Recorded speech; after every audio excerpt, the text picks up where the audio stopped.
Ti eu tudo posso, não há limites, minha força está em Ti. Nada é impossível em Ti, olhos se abrem e muralhas caem. Estou vivendo pela fé. Nada é impossível.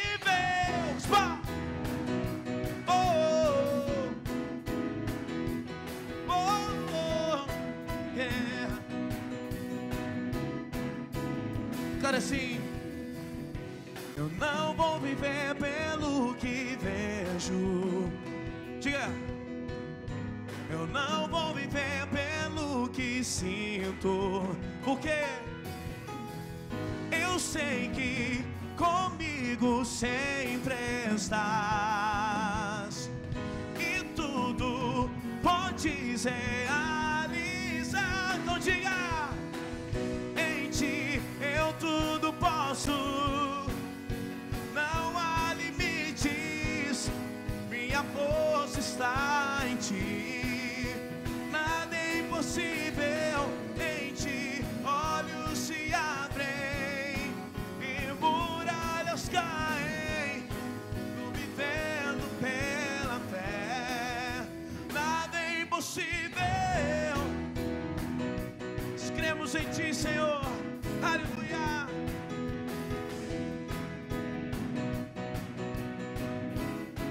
Mais uma vez, declara assim: não vou viver pelo que vejo. Não, não, não vou viver pelo que sinto. Pois eu sei que comigo sempre estás e tudo podes realizar. Em Ti eu tudo posso. Diga, não há limites, minha força está em Ti. Nada é impossível em Ti, olhos se abrem e muralhas caem. Estou vivendo pela fé. Nada é impossível. Com as palmas, nós cremos em Ti, ó Pai. Nós sabemos que Tu és fiel, Deus.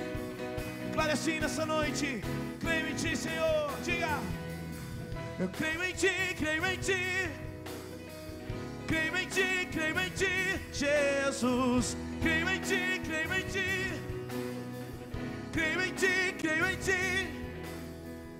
Em Ti eu tudo posso, não há limites, minha força está em Ti.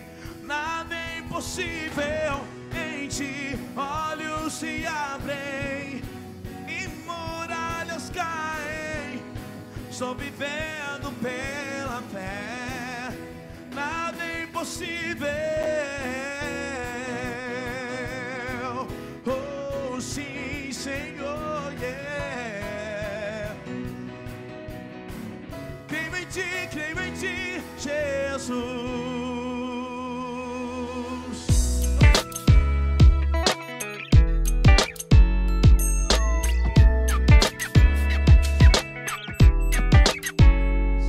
Mas eu quero falar para você hoje sobre cleptomania. E foi exatamente a área onde Satanás me atingiu. Eu quero convidar você a abrir sua Bíblia, por favor. Quem não tem Bíblia, fica ao lado de um crente, por favor. Porque crente tem Bíblia, traz Bíblia para a igreja. Todos de pé, por gentileza. Eu quero convidar você. Lucas capítulo 19, eu quero ler esse texto, que é o texto base para o meu testemunho dessa noite. Quero convidar você a fazer algo que eu já fiz. Já desliguei meu celular. E eu ouvi esses dias uma frase no Facebook, muito interessante. Deus fala de várias maneiras, mas pode ter certeza de uma coisa: não leve celular para a igreja, que Deus não fala via celular. Não adianta. Então, eu já dei meu exemplo. Quando cheguei aqui no templo, eu já desliguei meu celular, sabe por quê? Não quero falar com ninguém agora. Esse tempo meu agora, ninguém vai me roubar. É meu tempo. eu me planejei para este momento aqui. E Deus sonhou com este momento aqui. Eu vou deixar alguém me atrapalhar? Não, não, não. Ah, mas e se alguém morrer? Irmãos, não tem mais jeito, vamos enterrar. Não tem mais jeito. Vamos enterrar. Então agora nós vamos desenterrar o nosso coração. E vamos estar conectados com o Pai, porque Ele tem uma bênção tremenda para nós. E após a ministração, nós vamos fazer o apelo para as pessoas que vão receber unção e que querem também uma oração em alguma área específica, naquilo que Deus vai falar ao seu coração. Lucas 19 diz assim: Jesus entrou em Jericó e caminhava pela cidade. Havia ali um morador chamado Zaqueu, o principal cobrador dos impostos, que era muito rico. Ele queria a todo custo ver Jesus, mas a multidão estava no caminho. Como ele era baixinho, não conseguia olhar por cima do povo. Então correu adiante deles e subiu numa figueira. Dali poderia ver Jesus quando esse passasse. Quando chegou perto da árvore, Jesus olhou para cima e disse: Zaqueu, desça depressa. Hoje é dia de eu me hospedar em sua casa. Zaqueu desceu a toda pressa e, sem acreditar no que ouvia, feliz da vida com a oportunidade de receber Jesus. Os que presenciavam a cena ficaram indignados e reclamaram: como ele pode se sentir tão à vontade com esse bandido? Parado diante de Jesus, Zaqueu não sabia o que fazer. Gaguejando, disse: Senhor, vou dar a metade do meu patrimônio para os pobres, e de tudo que roubei, eu pagarei 4 vezes pelo prejuízo que dei. Então Jesus declarou: hoje é dia de salvação nessa casa. Aqui está Zaqueu, filho de Abraão, pois o Filho do Homem veio buscar e restaurar o que estava perdido. Eu quero chamar a sua atenção para o versículo 8, que diz o seguinte: entre mentes, Zaqueu se levantou e disse: Senhor, resolvo dar aos pobres a metade dos meus bens, e naquilo que eu roubei, eu quero devolver 4 vezes mais. E o verso 10 diz: porque o Filho do Homem veio buscar e salvar o que se havia perdido. Minha ministração tem como tema a cura da cleptomania. Deus aplica a sua palavra no nosso coração. Podem se assentar em nome de Jesus. Esse aqui é um texto fantástico que nós temos no Novo Testamento, escrito pelo historiador e médico Lucas, narrando a história de um homem que, para mim, é o exemplo clássico de que um homem ele pode ser famoso, ele pode ter dinheiro e pode ter muitos bens e ser um baita de um infeliz. E esse personagem clássico que nós temos e que prova que dinheiro, bens e fama não são sinônimos de felicidade, está exatamente aqui na figura deste homem chamado Zaqueu. Um homem que, naqueles dias, na cidade de Jericó, como se fosse hoje ministro da fazenda. E Jesus, sabedor de que na cidade de Jericó havia um homem, muito embora famoso, muito embora endinheirado, muito embora com muitos amigos, mas com um grande buraco na alma, Jesus, antes de ir para a cruz, ele faz a sua última viagem evangelística.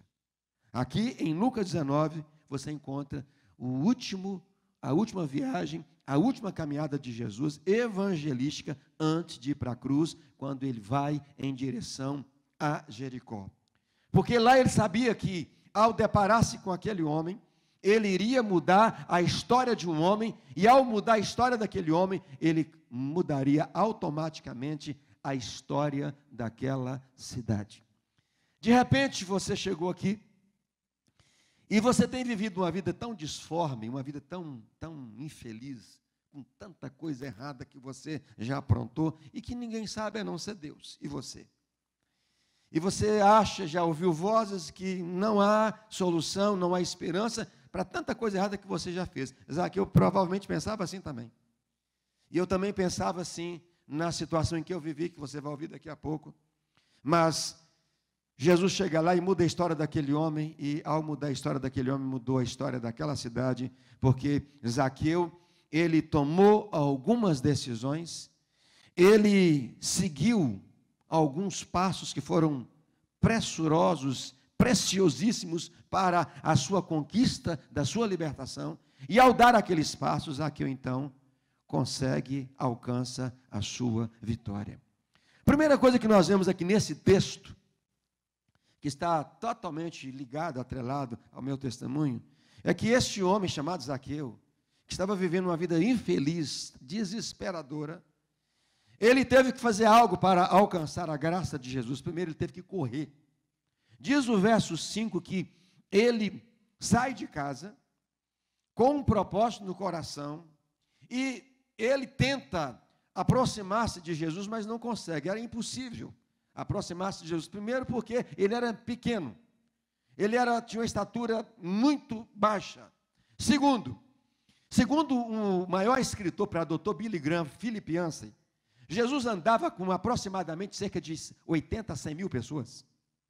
E Philip Yancey, preste atenção nisso, além de ser um dos escritores mais brilhantes que nós temos hoje na atualidade, ele é um jornalista. Os livros dele são fantásticos. Então ele diz que uma multidão em torno de 80 a 100 mil pessoas acompanhava Jesus. Como é que um mendigo, um homem tão pequeno como Zaqueu, se atreveria a querer estar próximo a Jesus? Impossível. Então o que ele fez? Ele entendeu que cabeça não é para colocar chapéu, cabeça é para pensar também. Ao ver aquela grande multidão, ele sobe a uma figueira que estava na estrada, uma figueira brava, em algumas versões chama sicômoro. E ele então sobe naquela árvore. Então ele sobe naquela árvore para que ele possa ter um encontro com Jesus. Mas antes de subir, ele tem que correr até aquele local. E ao chegar àquele local, ele sobe aquela árvore e ele fica ali na expectativa, porque Jesus havia de passar por ali. Então, veja bem, aquele homem está naquele local estratégico, e ao subir naquela árvore, diz a palavra que Jesus bate os olhos nele e o chama pelo nome. Preste atenção que Zaqueu não chamou por Jesus.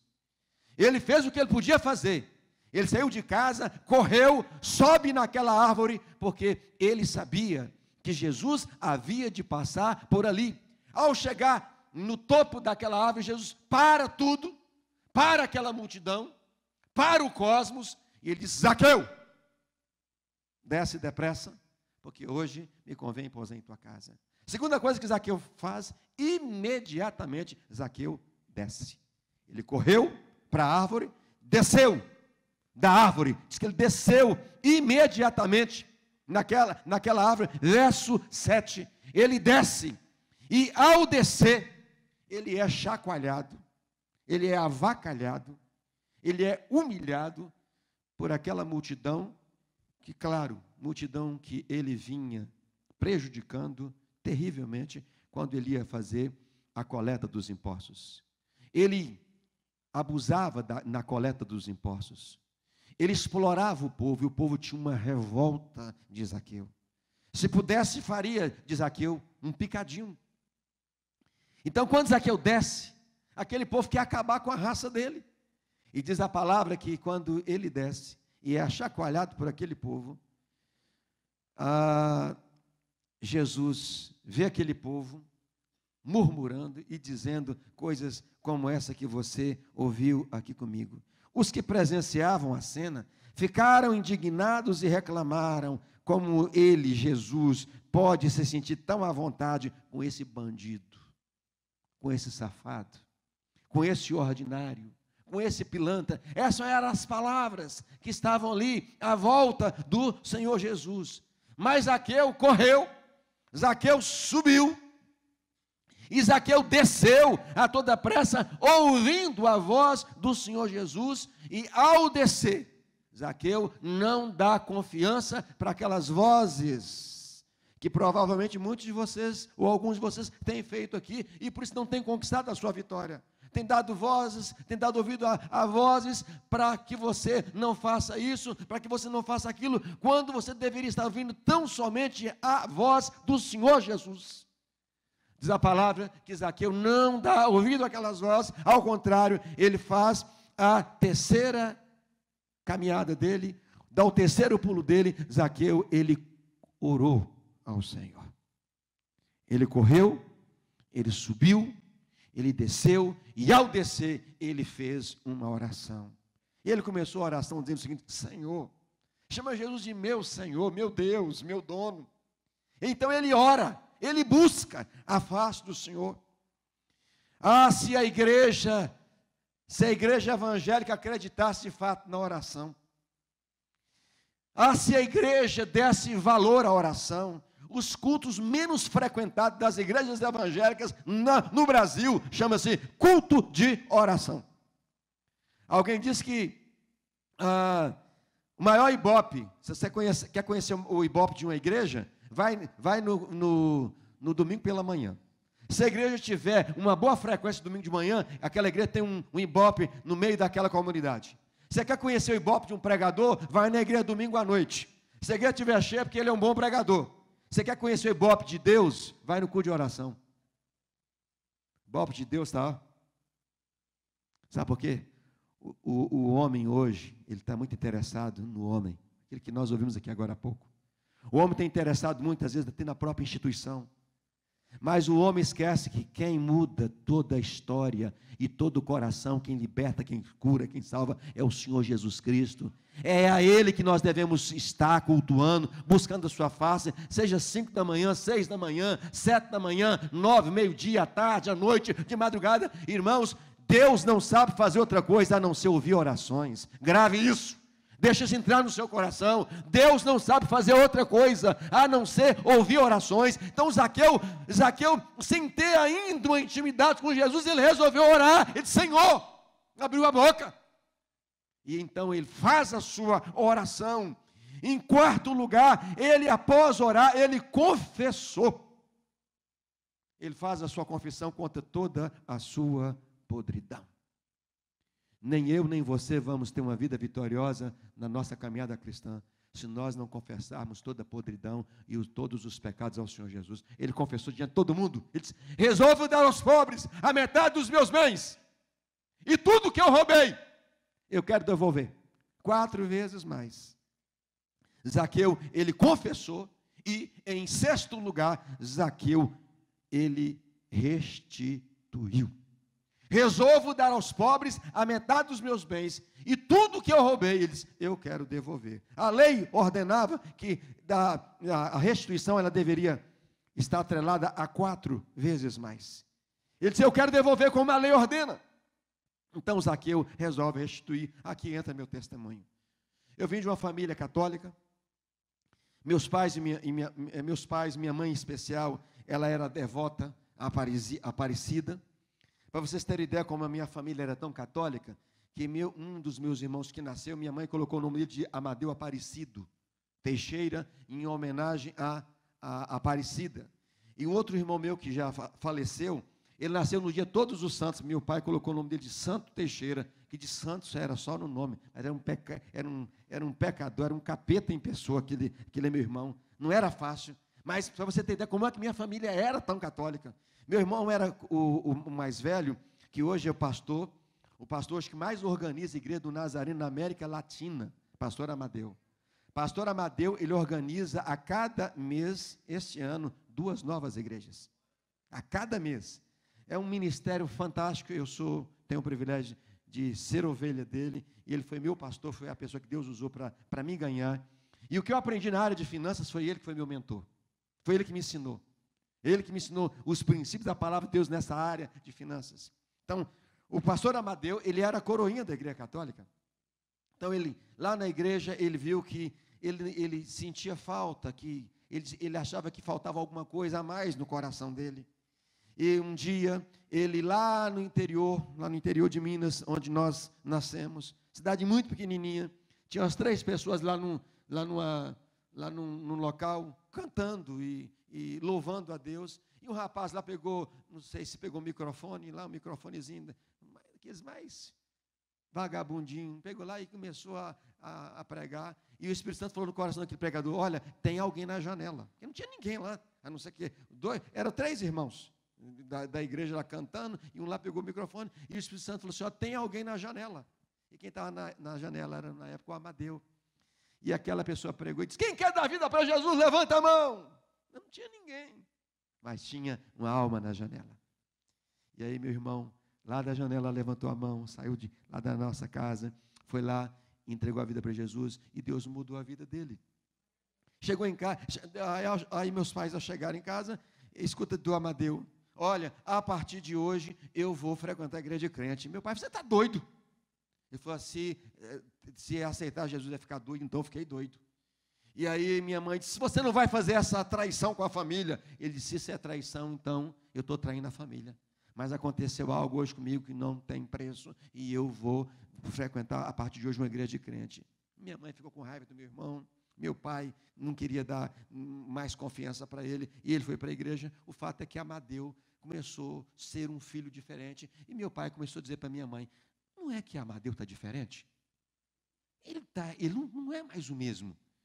E a minha mãe não queria dar confiança, nem para ele, quanto mais para meu pai. E aí meu pai falou assim: eu vou lá nessa igreja, eu vou ver o que eles estão dando para o Amadeu. Minha mãe falou: não vai não, é melhor você ficar. Ele falou: não, eu vou lá ver.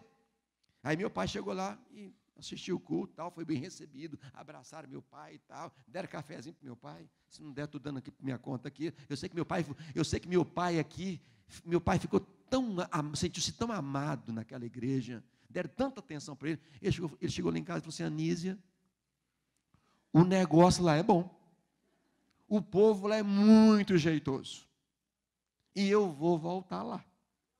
Ela: se você voltar, você não me procura mais. Ela disse: mas eu vou levar os meninos todos comigo. Nós éramos em 11 irmãos, né? Isso é, porque 6 Deus levou.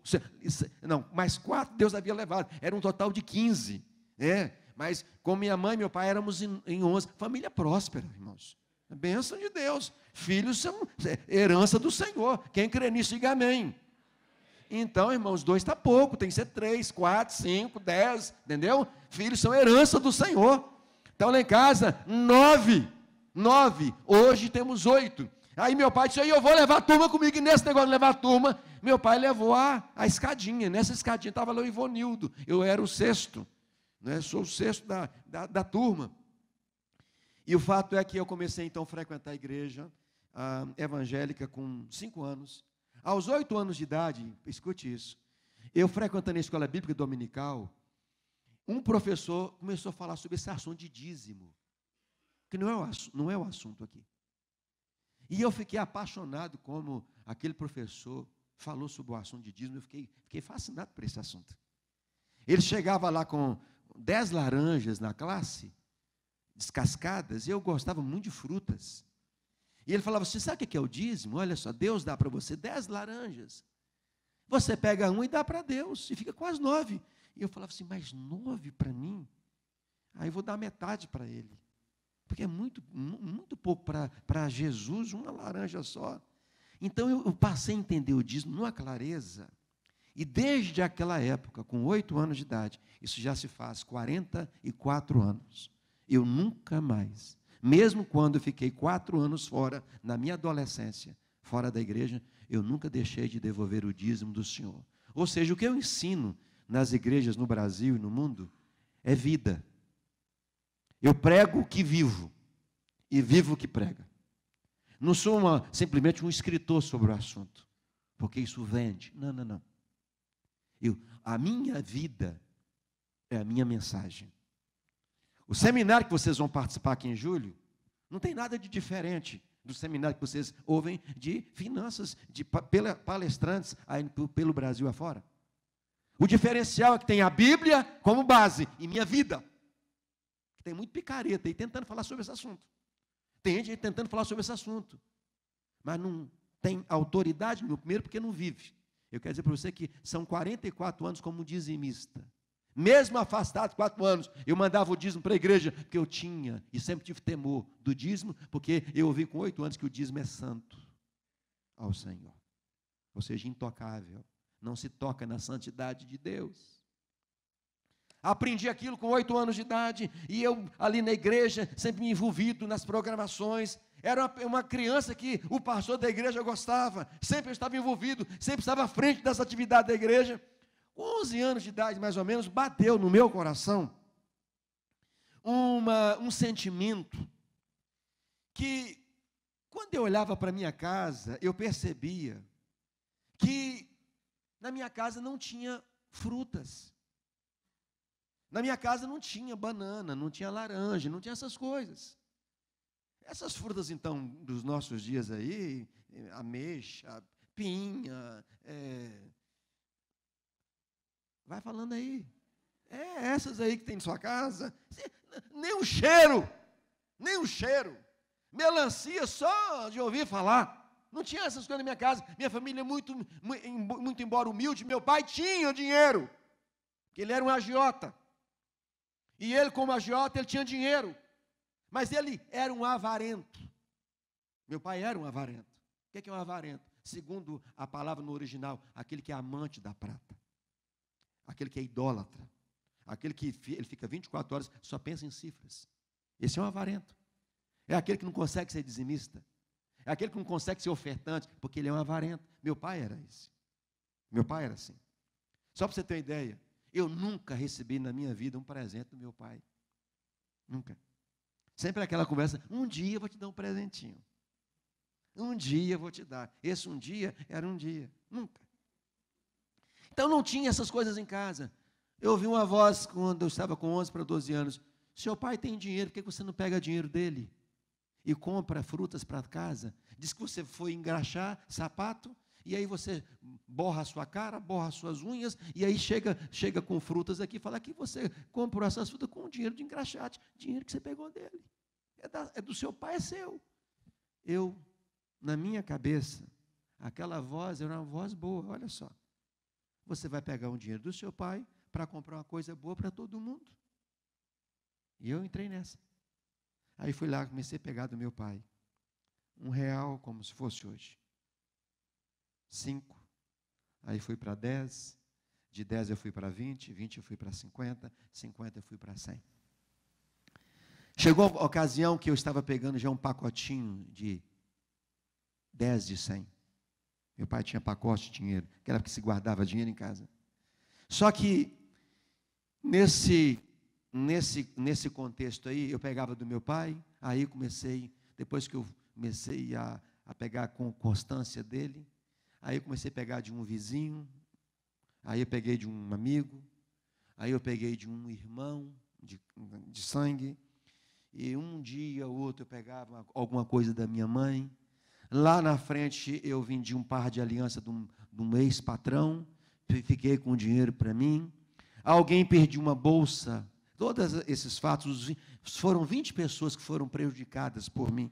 20 pessoas. Estão todos aqui desenvolvidos nesse livro. Não tenho como contar isso para vocês. O tempo não nos permite. Você lê o livro, você vai conhecer a história na íntegra. Uma pessoa que deixava, às vezes, uma bolsa cair, às vezes um amigo deixava uma bolsa cair. Quem estava sempre lá? O Ivonildo. E incrível que o cleptomaníaco é aquele que tem a mórbida mania de pegar aquilo que não é dele. Normalmente, ele está no meio dessas situações. Parece que existe um imã nos olhos do cleptomaníaco. Ele sempre bate o olho onde está um objeto de valor, uma aliança, um anel, um relógio, um dinheiro. Ele está sempre próximo. Naquela época, ninguém conseguia pegar um cleptomaníaco. Hoje é fácil pegar, por causa das câmeras. Incrível que esse mal, que eu não sabia que eu tinha cleptomania.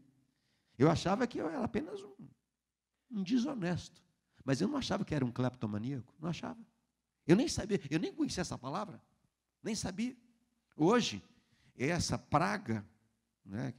Essa praga hoje, ela atinge desde o favelado, alguém que está em Hollywood. Volta e meia, vocês estão escutando de uma atriz famosa, de um artista de televisão, recentemente um rabino, aí foi notícia aí nacional, volta e meia, você está ouvindo de que alguém né, entrou numa loja e pegou lingerie, pegou uma bota, pegou uma bolsa, pegou uma carteira. Enfim, eu não sabia que eu estava com essa droga chamada cleptomania. E eu percebi que eu não tinha mais controle nessa situação. E sabe o que era pior? É que eu era obrigado a ir para a igreja terça, quinta, domingo de manhã e domingo à noite pelo meu pai. Meu pai era um militar, e um militar muito violento. Meu pai era manipulado por vários demônios. Um deles era o demônio da avareza, e outro demônio que manipulava meu pai era o demônio da violência. Meu pai era muito violento. Quando você se deparar com um filho, ou um marido, ou uma esposa, que sai chutando tudo quanto tem na sua frente, pode saber, isso é demônio. Está na Bíblia, isso, Marcos capítulo 5, o demoniado de Gadara, ele era violento. Um dos demônios que tem assolado muitas famílias é o demônio da violência. Filho que chuta a porta, que chuta na cara do pai, chuta na cara da mãe, marido que espanca a esposa, mãe que espanca filho, isso chama demônio da violência. Está lá em Marcos capítulo 5, o Gadareno ele era violento. Meu pai também era manipulado por esse demônio. Só para você ter ideia, ele era o responsável para espancar os bandidos na cadeia. Ele batia com palmatória. E ele fazia a mesma coisa com os filhos em casa. Ele espancou vários irmãos meus com palmatória. Ele uma vez bateu numa irmã minha com um facão, para vocês terem uma ideia. E eu vi isso. Ele espancou minha irmã com um facão. Depois que a perna estava sangrando, ele pegava a água com sal, disse que era para estancar o sangue. Era loucura. Era loucura em pessoa. Um dia tentou enforcar minha mãe. Esse era o pai que nós tínhamos. E meu pai começa a sentir falta de dinheiro em casa. Ele começa a sentir falta, ele diz, tem um rato aqui nessa casa. E se eu pegar esse rato, eu vou matar. Mas tinha 9 filhos, como é que ele ia descobrir? E ele confiava demais em mim. Ele falava que, por mim, ele colocava a mão no fogo. Coitado. Se colocasse, ia queimar tudo. E o fato é que eu chegava em casa, queridos, eu roubava dele, e aí eu dizia que eu ia engraxar sapato. Borrava a cara toda, sujava as unhas, e aí ia lá para o mercado municipal da cidade de Montes Claros, ia na banca mais linda que tinha lá de frutas. Antes eu comia lá uma maçã, tirando a barreira da miséria, maçã, pera, e eu chupava lá umas 3, 4 laranjas, né, e sempre de olho lá na turma. E daqui a pouco eu chegava em casa com 2 cestas cheias de frutas, e meu pai dizia, Ivonildo, o que é isso? Eu dizia, é o engraxate, pai. Ele falou, então volta, vai engraxar mais. Eu falei, não, o expediente já acabou hoje, não é? E aí, sabe quem é que entrava nas frutas? Quem não comprava? Meu pai. Ele comia quase tudo. E eu pensava assim, engraçado, gosta de comer fruta. Mas na hora de trazer, ele não trazia nada. E ele comia. E eu falava assim, bem, sabe ele que está comendo do próprio dinheiro dele. Aí quando eu chegava com melancia, aquela melancia bonita, linda, ele partia metade da melancia e falava assim, mas eu gosto de comer o miolo, só gosto de comer o miolo da melancia. Quem gosta de comer casca de melancia? Quem gosta? Resultado, trazendo frutas para casa e o pessoal lá comendo. Mas quando eu chegava na igreja, no culto de terça, de quinta, domingo de manhã, domingo à noite, era só paulada na cabeça. Porque a igreja ensina o quê? Exatamente o contrário. Não roube. Seja honesto. Seja íntegro. Seja santo. Aqui minha cabeça inchava. Aí eu pedia perdão, chorava. No outro dia, caía. Porque eu não sabia que eu estava já amarrado por essa doença, por essa droga, por esse espírito da cleptomania. E a minha cabeça começou a virar um inferno. 13 anos vivendo nesse mundo, 14 anos, 15 anos. E eu comecei a sentir uma angústia muito grande no meu coração.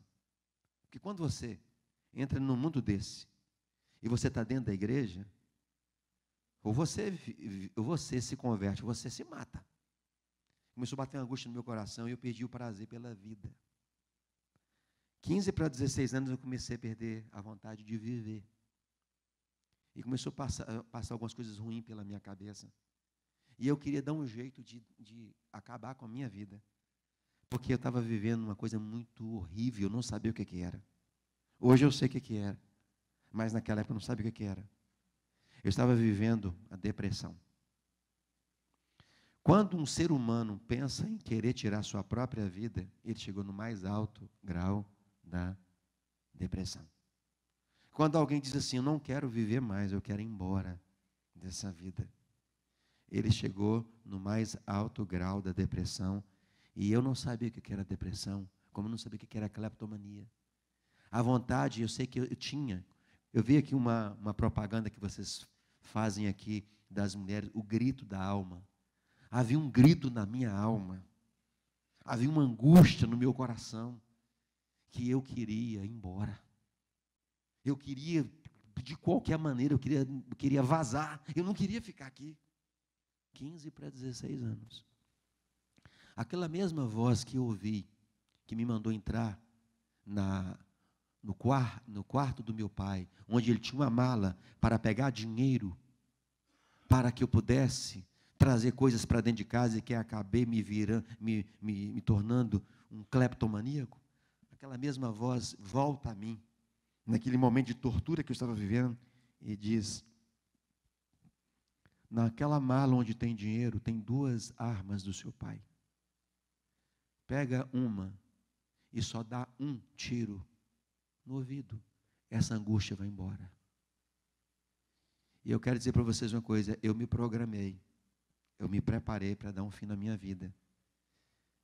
Chegando aos meus 16 anos, eu estava esperando uma oportunidade, que meu pai tinha que abrir a mala, deixar a mala aberta, para que quando ele saísse, eu pudesse entrar, e ali eu me aliviar como eu estava achando que eu ia me aliviar. Queridos, eu entro naquele quarto, num dia em que meu pai foi abrir aquela mala para pegar um aparelho que ele tinha de barbear. E se não fosse o esquecimento do meu pai em ter deixado para trás alguma das peças do aparelho dele, eu não estaria mais hoje aqui com vocês. Eu estaria hoje num lugar de sofrimento, que ainda não é o inferno. A Bíblia fala de um lugar, de um pré-céu, que é o paraíso, e fala de um pré-inferno, que é o Hades, lugar dos mortos, onde há uma divisão. De um lado, os que estão na presença do Senhor, e os outros, do outro lado, que estão vivendo um momento de tortura. E há um abismo entre esses 2 lugares. Então, a Bíblia usa a palavra inferno, tem 3 palavras para inferno na Bíblia. É Hades, Guiena e Tártaro. Então, eu estaria hoje no Hades, no lugar de sofrimento, mas, irmãos, por um esquecimento abençoado do meu pai. Meu pai, ele tinha ido ao banheiro, quando eu fui entrar no quarto dele, na hora que eu ia pegar a arma para fazer a desgraça, meu pai chega, e eu saio correndo, que se ele me pega mexendo em alguma coisa dele, não precisava ser dinheiro, não. Era um burro que eu saía voando, que nem Vettel na Fórmula 1. Mas aí, ele, um homem muito pesado, 120 quilos, quando ele andava nem carro, a gente sabia que ele estava chegando. E aí eu pressenti que meu pai estava chegando pelas pegadas dele, eu saio vazando daquele quarto, desesperado. Foi quando meu coração parecia que ia explodir de dor, e eu saio chorando. E foi quando, naqueles dias, eu recebo um convite para ir participar de um acampamento de jovens. Eu estava no interior de Minas, meu irmão começando a igreja do Nazareno, no Rio de Janeiro, em Mesquita, o pastor Amadeu. Eu recebo um convite para ir lá em Mesquita, porque lá de Mesquita, ou seja, eu teria que viajar 1000 quilômetros de ônibus, de Montes Claros, interior, para o Rio, e do Rio eu iria de Fusca, que era o carro do pastor Amadeu, para a Serra Negra, com mais 7 adolescentes, no Fusca dele. E ele me sai de Mesquita com os adolescentes, e eu estava lá. Você fala assim, mas como é que pode? 7 adolescentes num carro. Eu falei, não sei, mas eu estava lá. E olha, e adolescente para eles tudo é aventura, tudo é maravilha. E tinha umas menininhas lá, e o garoto tal, nunca tinha visto aquilo direito, meu pai nem deixava, também lá no interior. E o fato é que pastor Amadeu pega aqueles adolescentes lá de Mesquita, traz para a Serra Negra, volta para buscar mais 7. Porque os camaradas que tinham carro na igreja não podiam colocar o carro à disposição dos jovens, dos adolescentes, porque o carro deles é para a obra de Deus, menos para carregar pessoas, para ganhar para Jesus. E quando não tem carro, ora, ó Deus, se o Senhor me abençoar que eu tiver um carro, é para a tua obra. Mas quando termina o culto, eu primeiro ir embora. Porque não quer dar carona, não quer servir. O carro é seu ou é de Deus? Graças a Deus que o pastor Amadeu usou o Fusca dele, e eu estou aqui salvo para a glória de Jesus. Por causa do investimento de um homem que pagou minha passagem, todo sacrifício, tudo muito difícil para ele. Depois pagou a minha ida do Rio para o acampamento até Serra Negra. E lá em Serra Negra, irmãos, eu ouço falar do amor de Jesus. Ouço falar da graça de Jesus. Não me pergunte como. Naquele acampamento, quando eu menos esperava, eu estava prostrado lá com a cara no chão, dizendo: Jesus, se eu valho alguma coisa, se eu presto para alguma coisa, eis-me aqui. Naquele dia, eu tive uma experiência tríplice com Jesus. Jesus me salvou, Jesus me batizou com o Espírito Santo e me chamou para o ministério. Eu saio de Serra Negra, volto para Montes Claros com 16 anos. Passou uma semana, eu descobri uma coisa, percebi uma coisa. Eu não estava pegando nada de ninguém. 2 semanas, 3 semanas, 1 mês. Eu falei, gente, fui curado. Aí, 2 meses, 3 meses, percebi que eu estava curado. E ficou no meu coração uma paixão imensa para falar de Jesus com as pessoas. Eu queria falar com os meus amigos de Jesus, uma paixão incontrolável. Aos 18 anos, venho para Campinas, para o seminário, me preparar para ser pastor. E lá eu fiz uma oração, lá no meu quarto, eu era um aluno interno. Não vou ajoelhar, porque eu fui fazer uma caminhada ontem, eu fui correr ontem 5 quilômetros, eu estava 4 meses sem correr, porque eu tive uma inflamação no tornozelo, e ontem eu fui abusar, não estou nem conseguindo fazer isso aqui, mas você imagina, fui lá e me ajoelhei lá no quarto e falei: Senhor, eu não quero ser um pastor a mais no Brasil, eu não quero ser um pastor a mais na igreja do Nazareno, eu quero ser um homem diferente, eu quero ser um homem separado. Senhor, eu quero que o Senhor me use aqui nesse lugar para fazer diferença. Aí eu ouvi essa voz: ah, é? Você quer ser um homem santo? Você quer ser um homem separado? Eu falei: é isso que eu quero. E aquela voz dizia: que bom ouvir isso. Você lembra de uns anos atrás, lá na sua terra, que você prejudicou 20 pessoas? Irmãos, as 20 pessoas passavam todas na minha cabeça. E eu que havia apanhado delas. Eu disse: não, isso não pode ser Deus, não. Deus não acusa ninguém. A voz disse: não estou te acusando. Eu já perdoei você. Eu estou perguntando se você lembra das pessoas que você prejudicou. Eu disse: mas se é o Senhor que está falando comigo, o Senhor me perdoou. Ele disse: mas eu te perdoei. Mas as pessoas não. As pessoas foram prejudicadas. Como é que vai ficar essa situação? Eu falei: não, isso não é Deus que está falando comigo. Sabe o que eu fiz? Eu fui pegar uma Bíblia. Tirei tudo quanto é papel que estava dentro da Bíblia. Tudo. Eu falei: se é Deus que está falando comigo, e olha, isso é uma prática que eu não aconselho ninguém a fazer. Porque, na verdade, essa é uma prática perigosa. E que só quando nós estamos na última instância é que a gente deve fazer isso. Depois você jejuar, orar. Porque tem gente que não jejua, não ora, só fica pedindo o pessoal para orar. 6 horas por mim. Irmão, 6 horas. 6 horas por mim. 6 horas por mim. 6 horas por mim. Ah, irmão. Depois que você estiver orando, jejuando, e você clamou, chorou, e buscou o Senhor, pediu pessoas para orar também por você, e você não sentiu, não viu resposta, aí é quando a gente corre para isso aqui. Isso aqui é um perigo. Se você não souber usar com sabedoria. Eu falei: se é Deus que está falando comigo, que eu tenho que acertar o que eu peguei dos outros, então quero ver o Senhor falar comigo, e no Novo Testamento, que eu tenho que acertar minha vida com os outros.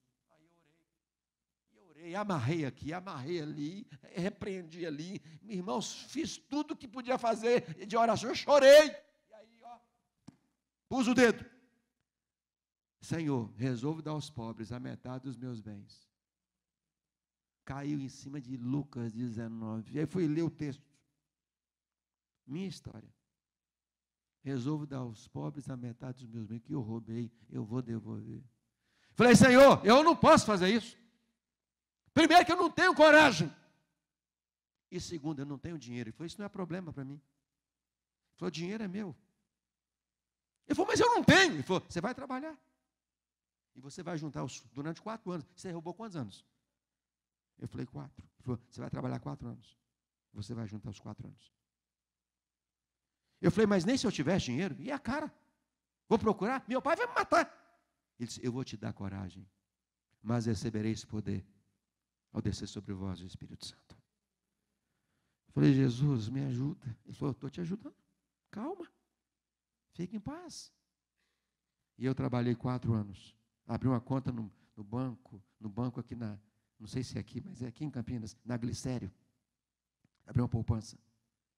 Todo o dinheiro que eu recebia do trabalho, depositava lá, só separava o dízimo. Não tinha ordem para tirar 1 centavo para mim.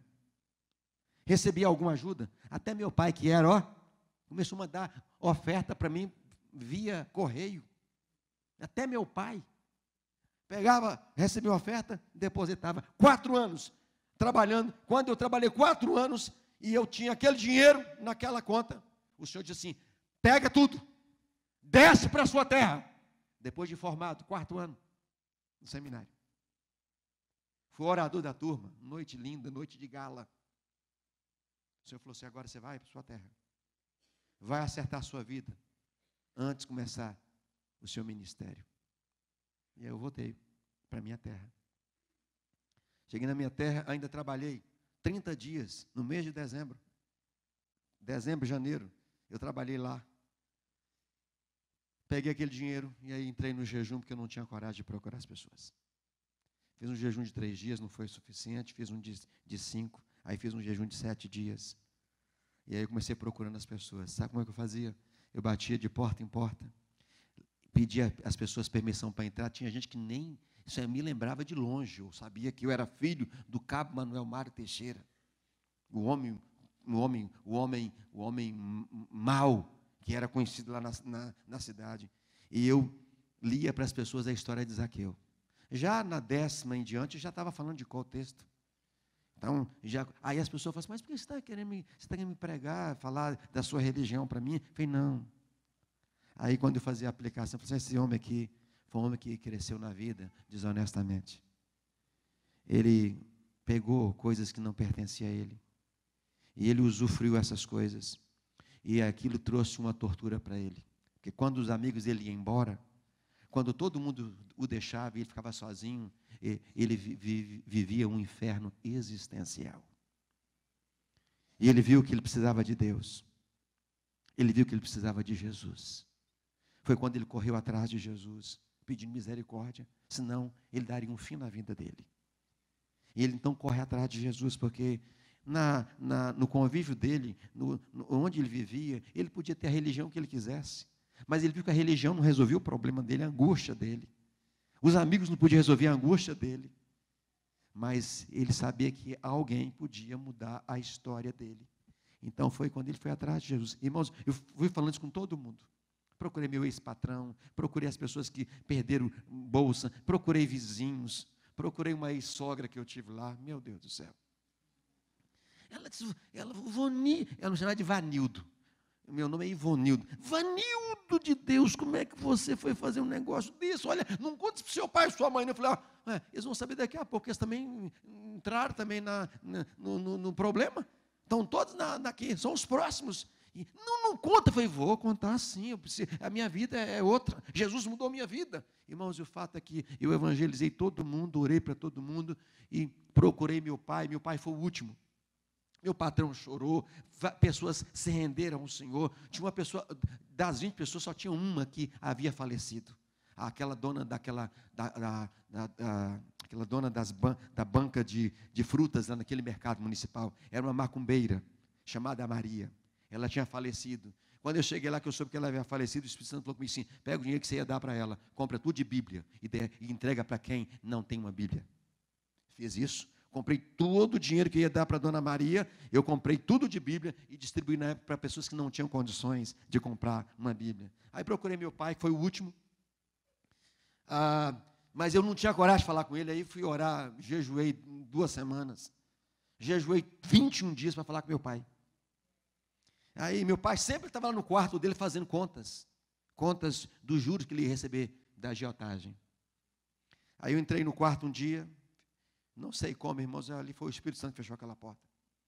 Tranquei a porta e falei: pai, eu queria falar com o senhor. Ele aqui, a cama dele aqui, eu sentado na cama, ele ali. Ele disse: pode falar, eu escuto com o ouvido. Grosso. Era mais um problema que ele tinha, estúpido. Eu disse: pai, eu preciso falar com o senhor. Ele falou: pode falar, escuta com o ouvido. Eu falei: eu sei, pai, que o senhor escuta com o ouvido, eu também, mas eu preciso que o senhor me dê atenção. Ele falou: eu estou ouvindo, pode falar. Eu falei: pai, mas assim eu não queria falar. Assim: pode falar, já te falei. E não adianta, não cancela, era assim mesmo. Aí eu falei: pai, o senhor, e presta atenção uma coisa, ele não só obrigava os filhos a irem para a igreja terça, quinta e domingo na igreja, nessa altura minha mãe já estava convertida. Ele não, frequentador de igreja. O que é um convertido? É gente que tem compromisso com a igreja. Não domingo à noite, mas compromisso com Deus sempre. Gente que vive a cada dia. Não é gente que fica só marcando ponto na igreja, não. Tem que só ver na igreja em época de cura. Época de libertação. Não vem para um culto de adoração a Deus, de celebração, não participa de uma ceia. Meu pai era um religioso, frequentador da igreja. Mas ele tinha uma coisa, ele lia a Bíblia. Todos os dias meu pai lia a Bíblia. Aí eu disse para ele assim: pai, eu queria falar para o senhor de um homem. Ele falou: que homem? Eu falei: um homem que Jesus teve um encontro com ele. Ele falou: quem foi? Eu falei: Lucas 19. Ele falou: um safado, Zaqueu. Eu conheço essa história. Sabe o que ele disse? Jesus era muito bonzinho, viu? Ele falou: eu queria que Jesus, ele falou, se eu tivesse vivendo naquela época, ia pedir Jesus um dia, Zaqueu, na minha mão. Eu ia dar uma coça nele, mas ele ia ficar bonitinho. Se morrer, estava no céu, pelo menos. Você imagina a minha situação, já estava assim, ó. Ele falou: mas e aí? Você não está querendo ensinar a Bíblia para mim, não, né? Só porque agora virou pastor. Eu falei: não virei pastor. Pastor não se vira. Pastor é chamado. Pastor é um dom de Deus, pai. Eu falei assim: achei interessante que o senhor disse aí que Jesus era bonzinho. Ele foi bonzinho com Zaqueu. Mas não foi só com Zaqueu. Ele foi bonzinho com o senhor também. Porque eu sabia da safadeza do meu pai. Ele sabia que os filhos sabiam de algumas coisas dele. Eu falei: o senhor sabe que Jesus não foi bonzinho só comigo. Ele foi bonzinho com o senhor também. Ele é bonzinho com o senhor. Ele é bonzinho com todo mundo. Ele falou: pensando assim, é verdade. Jesus é muito bom mesmo, viu? Porque para morrer, um cabra como eu, tem que ser muito bom. Eu falei: então, pai, mas ele é muito bom também para comigo. Estava lá em Campinas, a mais de 1.000 quilômetros daqui. E ele me disse que eu não posso ser um pastor. Eu não posso ser um homem dele. Iniciar um ministério, se eu não consertar a minha vida. Ele falou: meu filho, você sempre foi um bom menino. Um bom filho. O que você fez? Você nunca fez nada. Eu falei: fiz muita coisa errada. Eu falei: o senhor é a 20ª pessoa que estou procurando para consertar. Ele tomou um susto. Ele falou: o quê? Eu falei: o senhor é a 20ª pessoa que estou procurando para acertar a minha vida. Ele falou: como assim? Eu disse: o senhor lembra daquele dinheiro que sumia muito aqui em casa do senhor e também de mãe? Irmãos, o olho dele quase saiu para fora. Ele estava com óculos. Nessa altura ele fez assim, ó. Tipo, então era o senhor? Fez: sim, pai. Eu prejudiquei o senhor durante 4 anos, e 4 anos eu vivi uma vida infernal. Eu fui para Serra Negra, Jesus mudou minha vida. Voltei, nunca mais peguei nada do Senhor nem de ninguém. Mas ao ir para Campinas fazer uma oração, que eu queria ser uma pessoa diferente, Deus me falou que eu não podia ser um pastor sem antes acertar com a minha vida, com as 19 pessoas e mais o Senhor. E eu vim aqui para pedir ao Senhor perdão. Irmãos, meu pai largou caneta, largou tudo, partiu para cima de mim de braços abertos. Veio, me abraçou chorando, dizendo: meu filho, que coisa linda. Meu filho, eu te perdoo. Meu filho, eu te perdoo. Chorava, e eu chorando. Ele disse: você está perdoado em nome de Jesus. Eu te perdoo, meu filho. E aí depois que ele me abraçou ali, nós ali chorando e clamando ali ao Senhor, aí eu peguei a maior fatia, porque a pessoa que eu prejudiquei durante 4 anos consecutivamente foi meu pai, o único. Aí eu peguei aquela fatia enorme daquele dinheiro, cheguei e falei: pai, sabe que esse pacote aqui, isso aqui, é o dinheiro que eu juntei durante 4 anos, para devolver ao senhor, porque eu prejudiquei o senhor durante 4 anos. Ele falou: não quero. Eu falei: não, senhor, não é questão de querer, é do senhor. O senhor tem que receber esse dinheiro aqui. Ele falou: não estou precisando não, pode ficar com ele, não quero não. Eu falei: meu pai, se o senhor não receber esse dinheiro, eu não posso ir para o campo. Que moral eu vou ter num gabinete pastoral, quando o empresário chega lá e fala assim: pastor, eu sou um empresário, mas de vez em quando eu dou meus pulos. Eu faço alguma coisa. Eu vendo com nota pela metade. Eu faço isso, eu faço aquilo. O que eu vou fazer? Falar para ele. Pede a Deus perdão e começa tudo de novo. Eu falei: eu não tenho moral para isso. Que moral que eu vou ter para ensinar para um filho amanhã que Deus vai me dar um filho ou uma filha para ser honesto, sendo que eu não fui honesto com as pessoas? Eu falei: eu não posso. Se o senhor não receber dinheiro aqui, eu não posso ir para o campo. Aí meu pai, em lágrimas, falou assim: então é isso aqui que impede você para ir para o campo? Então me dá isso aqui. Aí ele recebeu o dinheiro. E ele disse para mim assim: é meu agora? Eu falei: agora é do senhor, o senhor achou o dinheiro. Ele falou assim: então se é meu, eu posso fazer o que eu quiser com ele. Posso queimar, posso jogar fora. Eu falei: você não vai fazer isso, você não é doido. Você quer conhecer um doido? Pega uma nota de R$50 e manda ele rasgar. Se rasgar, insiste com uma de 100. Ah, não rasga não. Não rasga não. Aí ele disse: eu posso fazer com ele o que eu quero. Eu falei: claro que agora é do senhor. Ele disse: olha, eu sempre admirei você, meu filho. Mas depois dessa experiência, você passou a ser para mim uma pessoa mais especial. Você para mim agora é um santo de Deus. Toma esse dinheiro, é um presente do seu pai para você começar a sua vida. Não é meu? Quero dar para você. Toca a tua vida com esse dinheiro. Começa a sua vida com esse dinheiro. Vai viver a sua vida com Deus. Vai servir a Deus. Vai viver uma vida debaixo da bênção de Deus. É um presente do seu pai para você. Meus irmãos, quando meu pai fez aquilo e me entregou aquele dinheiro, e dinheiro você não recusa, eu recebi em nome de Jesus, e recebe também, para que essa conversinha não precisava. Quando alguém falasse para você não precisava, então Deus sei que eu vou comer daqui, vou dar para outra pessoa. Vai agarrar em você na hora. Você fala assim: receba em nome de Jesus, e se tiver pode me dar mais.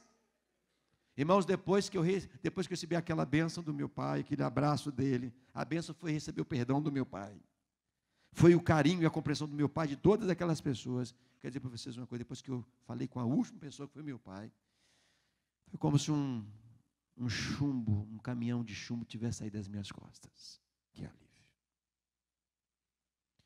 Pastor Ivonildo, o que esse testemunho seu tem a ver com minha vida? Talvez tenha a ver, tem muita coisa a ver com sua vida. Você talvez não tenha roubado, não tenha tido vacinado pelo vírus da cleptomania. Mas eu queria te fazer uma pergunta: qual a diferença de pegar um dinheiro de um pai, de uma mãe, em relação a alguém que compra uma carteira de motorista? Alguém que compra um diploma. Está com um diploma na parede, você sabe que não é seu. Colocou alguém lá na faculdade para fazer as matérias para você, e você foi diplomado. Como? Atendendo, clinicando alguém sem ter autoridade moral e espiritual legal. Que autoridade, que diferença faz num cleptomaníaco para alguém que faz negócios com notas frias? Eu me lembro quando eu estava dando pregando sobre Zaqueu na minha igreja. Isso tem uns 20 anos isso. Eu notei que quando acabou o culto, tinha uma carteira de motorista no altar. Eu peguei aquela carteira do irmão Ari, um homem muito bem sucedido lá no Espírito Santo. Falei, irmão Ari, o senhor deixou cair sua carteira aqui no altar. Falei, pastor, essa carteira não é minha não, é do diabo. Eu não sabia que o diabo tinha carteira não. Ele falou assim, eu comprei essa carteira e eu não preciso disso. Vou tirar minha carteira, porque eu sou criado em imagem e semelhança de Deus. Que diferença faz a cleptomania de alguém que só fala mentira? Nunca consegue falar a verdade para ninguém. Sempre tem que ter uma mentira. No negócio, no trabalho. Meu patrão mandou dizer que não está aqui não. Meu patrão mandou dizer, o patrão está lá. Qual a diferença? Colar numa escola. Qual a diferença? Que vergonha, uma moça tem que colocar uma cola aqui na coxa. Quantas vezes eu vi isso? Uma cola aqui na coxa. Às vezes os garotões com um jaleco, uma jaqueta, e aqui dentro, uma cola. Qual a diferença? Qual a diferença? Quando eu dava meu testemunho lá em Londres, em 2011, estou voltando lá agora, daqui 2 semanas. Um jovem brasileiro me procurou e disse assim, pastor, até agora, aqui nessa nação, eu vinha ganhando dinheiro desonestamente. A partir de hoje, eu vou ganhar pouco, mas honestamente. Eu falei, você está equivocado. Agora que você vai ganhar bem, e vai ganhar para valer. Porque se você é de Jesus, você é um fiel dizimista, você é um ofertante generoso e é honesto com a sua vida, com as pessoas, aí que você vai detonar na vida. Mas gente de mau caráter, ele pode andar alguns passos, ele pode andar alguns meses e alguns anos, mas não vai longe não.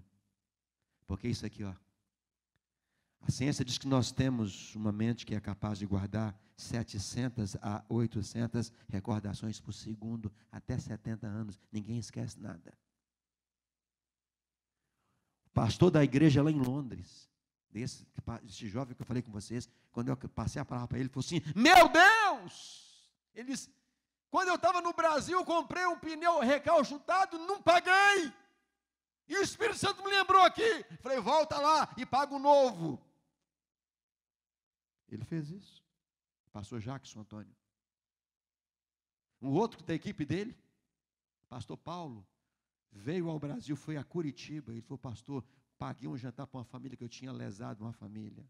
Paguei o jantar quando eles comeram bem à vontade, preguei sobre Zaqueu, contei sua experiência, e eu entrei com a minha experiência, pedi perdão, falou, maravilha, pastor.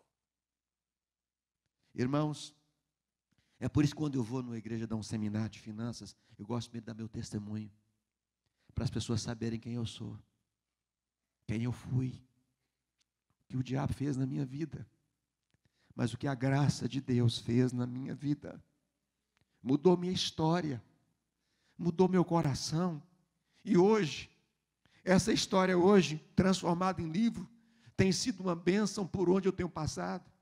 Recentemente eu estava aqui em Campinas, numa grande igreja, estava lá à mesa atendendo as pessoas, chega um casal, a mulher me procura desesperadamente, dizendo, pastor, eu sou uma mulher rica, meu marido tem 3 carros importados na garagem, moramos numa cobertura famosa, aqui em Campinas. Ela disse, não preciso de nada, mas volta e meia me pego em lojas pegando bugigangas. Ela disse, eu estou morrendo, pastor. Uma jovem mulher. Eu estou morrendo. Eu preciso de ajuda. Aquela mulher me comprou, só aquela mulher me comprou 20 livros desse aqui. Sabe por quê?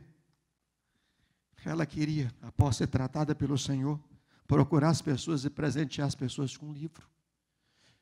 Para as pessoas saberem qual era o problema que ela estava vivendo. Ajudei aquela senhora. O marido dela me ligava, me pedindo desesperadamente, pastor, ajuda minha esposa. Uma senhora lá em Campo Grande, no Rio de Janeiro, ela tinha um filho com 11 anos com esse problema. Ela disse, pastor, me ajuda. Aí ela disse que ela teve uma ideia. O filho dela estava precisando de R$10. Ela falou, se você ler um livro que eu tenho, eu te dou esses R$10. Ele falou, agora. Aí ele foi, pegou o livro e foi ler. Era esse livro aqui. Quando ele acabou de ler o livro, ele falou, mãe, acabei de ler o livro. Ela falou, meu filho, que bom. Gostou? Gostei muito, mãe. Ela, toma aqui o dinheiro seu, meu filho. Ele disse, mãe, não precisa. O que eu precisava, eu achei nesse livro. Ela disse, pastor, Deus curou meu filho. Irmãos, eu não sei onde é que você tem sido achado hoje à noite, nesse culto de libertação. Eu creio que a unção hoje, que você está precisando aqui hoje à noite, é a unção da libertação. Eu não sei onde Deus tem te achado. Mas se você percebe que tem algum desvio em alguma área na sua vida, seja homem e mulher o suficiente para dizer, Deus, eu vou também correr, subir na minha árvore, e eu vou descer correndo para ouvir o Senhor, porque eu quero ser liberto. Zaqueu, o 6º round dele, ele orou, confessou, restituiu, e ele recebeu a salvação em Cristo Jesus. E veja bem que Jesus concordou e confirmou com a restituição dele. Ele disse, resolvo dar aos pobres, e o que eu roubei eu vou devolver. Ele disse, hoje sim, houve salvação na vida deste homem, porque eu vim buscar gente errada, gente perdida, como Zaqueu, que tem a humildade de subir na sua árvore, mas para descer, ele corre, sobe e desce a toda pressa, porque Jesus disse para ele, desce depressa. A única hora que Jesus tem pressa, sabe qual é a hora? É a hora de libertar um homem, é a hora de libertar uma mulher. Ele desceu a toda pressa, ou seja, obedeceu instantaneamente. E aí abre a boca e confessa. E aí começa a imaginar aí, hoje, Zaqueu contratou 100 meninas ligando para as pessoas de Jericó. Por favor, chega aqui. Tem um envelope seu aqui, que é isso? Restituição do seu Zaqueu. Restituição do seu Zaqueu. Restituição do seu Zaqueu. Eu tinha um colega aqui no seminário comigo, que quando eu fui dar meu testemunho no seminário de Campinas, quando eu fui passar a palavra para o reitor, todos os seminaristas caíram prostrados, chorando. Naquela semana, um colega meu veio para o seminário de ônibus, ele tinha carro. Eu falei, Osmaí, cadê seu carro? Ele falou, depois daquele seu testemunho, eu não podia andar mais com aquele carro. Ele disse, eu procurei meu ex-patrão. Ele falou, procurei meu patrão, perdão. Ele desviava na empresa um dinheiro, e com aquele dinheiro ele comprou um carro. Ele falou, estou andando de ônibus, mas na consciência estou andando de carro. Eu estou em paz. Ele devolveu o carro ao patrão dele. Ele disse, patrão, contou a história de Zaqueu, contou a minha história, devolveu o carro, falou assim, olha, tudo que eu peguei do senhor está aqui nesse carro. Ele me perdoa. Deus mudou a história do pastor Osmaí Portela. Eu não sei como é que tem estado a sua vida, o que tem estado guardado, armazenado no seu coração. Eu sei que é um apelo duro. Olha, 2 apelos difíceis de se fazer. Pregar sobre dízimo e chamar à frente quem está roubando de Deus para mudar de vida. Esse é um apelo brabo. E outro apelo é alguém que está com algum desvio, ter coragem de confessar isso publicamente. Deixa eu te falar uma coisa para você. E eu encerro com isso. Vocês conhecem muito bem aqui pastor Jeremias Pereira, grande amigo meu, torce pelo melhor time hoje da América do Sul, o Atlético Mineiro, um timaço. Então é ele. Depois o Corinthians, né? Não fica triste não, o Corinthians. Mas é verdade, tem que admitir, o Corinthians está por cima, campeão do mundo. Pastor Jeremias, no início do ministério dele, escute isso, ele travava uma luta numa área que ele tinha problema, que ele confessou publicamente para os pastores e líderes do Brasil. Escute isso. Por isso que ele é a bênção que ele é hoje. Porque ele teve a humildade de confessar uma fraqueza dele. Ele tinha um problema com pornografia. E ele não conseguia vencer aquilo. Ele começou a viver um inferno de vida dentro de casa. Aí um dia, o coração dele explodindo de dor. Começou a chorar. Ele encostou a cabeça no colo da esposa. Chorava. E ela disse: o que é, meu bem? O que está acontecendo? Ele disse: eu não posso falar. O que está acontecendo? Eu não posso falar. Ela disse: fala. Ele disse: se eu falar, vai acabar tudo. Ela disse: você está equivocado. Eu estou aqui para te ajudar. Ele disse: você não tem ideia do problema. Ela disse: eu casei com você para ajudar você. Ele disse: eu sou um pornográfico. Eu vivo essa desgraça. Eu estou morrendo. E abriu a boca, chorando, chorando, chorando. Ana Maria, na época, a esposa dele, passava a mão por sobre a cabeça dele, dizendo o seguinte: que bom saber que a partir de hoje eu tenho um marido mais santo. Que bom saber que a partir de hoje eu tenho um marido mais santo. Quem tem a humildade de chegar diante de Deus e confessar seus erros, são mais santos a partir de hoje. São mais santas a partir de hoje. Para Deus o grande e a grande não é aquele que nunca tem pecado para confessar. É aquele que reconhece que é frágil e que precisa da misericórdia e da graça de Deus.